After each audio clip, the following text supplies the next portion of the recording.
কবিতাস ব্লগে আপনাদের অনেক অনেক স্বাগত ফ্রেন্ডস। ফিরে এলাম আজকে একটা নতুন রেসিপি চিকেন ভর্তা নিয়ে। তো রেসিপিটা শুরু করা যাক। রেসিপিটা চিকেন ভর্তা বানানোর জন্য প্রথমে আমি বোনলেস চিকেন নিয়ে এটাকে সিদ্ধ করতে দিয়েছি। একটা মিক্সিং জারে একটা বড় সাইজের পেঁয়াজ, এক টমেটো নিয়ে এবং 5-6খানা কাঁচা লঙ্কা একসঙ্গে নিয়ে আমি এটাকে একটা পেস্ট বানিয়ে নিলাম। অন্যদিকে একটা বাটিতে একটু জল নিয়ে তাতে আমি কয়েকটা কাজু, কিশমিশ আর কিছুটা পরিমাণ চাল মগজ একসঙ্গে এটাকে ভিজিয়ে রাখতে দিলাম। প্রায় 10 মিনিট মতো এটাকে ভিজিয়ে রাখতে দিলাম।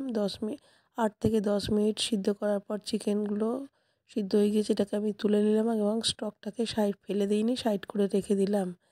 চিকেনটা একটু ঠান্ডা হয়ে আসলে আপনারা চাইলে হাত দিয়ে বা মিক্সিতে এটাকে পেস্ট করে নিতে পারেন, কিন্তু আমি এটাকে ফোকের সাহায্যে ছিঁড়ে ছিঁড়ে এইভাবে নিয়েছি। চিকেনগুলো যখন আমার এইভাবে ছেঁড়া হয়ে গিয়েছে, তারপর আমি একটা ফ্রাই প্যান বসিয়েছি গ্যাসে। এরপর আমি তাতে সর্ষের তেল ব্যবহার করেছি। সর্ষের তেল যখন বেশ ভালো গরম হয়ে এসেছে, তখন আগে থেকে পেস্ট করে রেখেছিলাম যে টমেটো, কাঁচা লঙ্কা আর পেঁয়াজের, সেটা আমি তেলের মধ্যে দিয়ে মশলাটাকে কষতে থাকলাম। বেশ 3-4 মিনিট কষার পর এতে আমি আদা রসুনের বাটা প্রায় 2 চামচ মতো আদা রসুনের পেস্ট দিয়ে দিলাম এবং একটু চিনি দিয়ে আবারও কষতে থাকলাম। এরপর আমি এতে আমাদের যে বেশি গুঁড়ো মশলা, হলুদের গুঁড়ো, লঙ্কার গুঁড়ো, ধনের গুঁড়ো, জিরের গুঁড়ো সব একে একে আমি এতে দিয়ে দিলাম, দিয়ে এবং মশলাটা দিয়ে কষতে থাকলাম। তো এইগুলো আমি ততক্ষণ পর্যন্তই কষবো যতক্ষণ পর্যন্ত মশলার কাঁচা গন্ধ চলে না যায় এবং মশলার থেকে তেল না ছাড়ে। প্রয়োজন অনুযায়ী নুন দিয়ে দিলাম এবং আমি ভালো করে মশলাটাকে কষতে থাকলাম। চিকেনের যে স্টকটা ছিল সেটাও আমি এতে দিয়ে দিলাম, দিয়ে কষতে থাকলাম।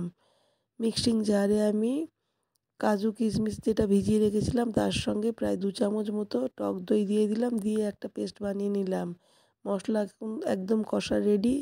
তাতে এবারে আমি যে চিকেনটা কেটে রেখেছিলাম সেটা দিয়ে দিলাম। এরপর আমি প্রায় 5-7 মিনিট এটাকে কষতে থাকলাম। তারপর যে কাজু কিশমিশের পেস্ট বানিয়ে রেখেছিলাম সেটাও আমি এতে দিয়ে দিলাম। মিক্সিং জারটা ধুয়ে অল্প একটু জল দিয়ে এটাকেও প্রায় 5-7 মিনিট মতো কষলাম।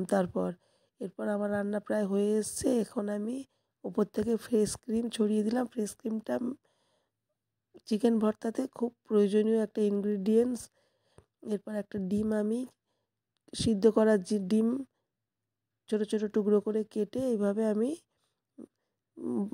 চিকেনের সঙ্গে মিশিয়ে নিলাম। তো আমার চিকেন ভর্তা প্রায় রেডি। একটু কসুরি মেথি ছড়িয়ে দিয়ে আমি চিকেন ভর্তাটাকে নামিয়ে নিলাম। তো বন্ধুরা, দেখতেই পেলেন আমার চিকেন ভর্তা রেসিপি। যদি আপনাদের ভালো লাগে তো একটা লাইক করবেন, কমেন্ট করে জানাবেন। আর হ্যাঁ বন্ধুরা, এটা রুটি, পরোটা বা নানের সঙ্গে খুবই ভালো যায়। তো বন্ধুরা, ফিরে আসছি আবার একটা অন্য রেসিপি নিয়ে। পরের ভিডিওতে দেখা